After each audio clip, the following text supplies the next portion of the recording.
I want to add some more thoughts to the last thing I shared about slavery. I think because in America we have such a horrible idea about slavery, we can't imagine slavery ever being a good and positive thing. And even when I say something like we should want to be a slave to God, that just sounds gross. How could you ever want to be a slave, period, even to a good master? That just seems repugnant to us. So it's a real stretch.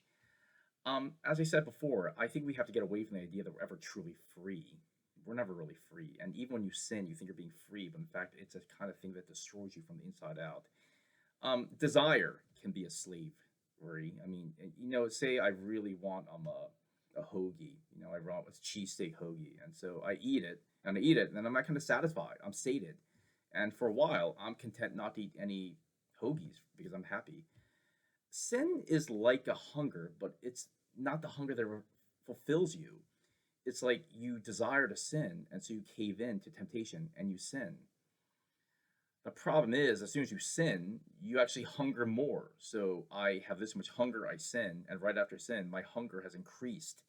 And so I satisfy that kind of hunger, and yet I'm actually never satisfied. I want to sin even more. We become a slave to our own desires. God tries to rescue us from slavery. He's trying to rescue us from the slavery of sin and our own desires. It's like an addiction to sin, and we can't escape even if we don't want to. And it's like destroying us from the inside out. And at some point, you might even know that sin is destroying you, but you can't stop it because the desire is overwhelming. God wants to rescue us from our destructive desires and give us good and positive desires, a desire for God. And that desire for God will lead to all other kinds of godly desires in their proper order. We're not exactly slaves to God. God knows who we are. God designed us in particular, and He designed human beings in general, and God designed the world. And so God defines what a good life is, a pleasing life is, a gratifying life. God defined that.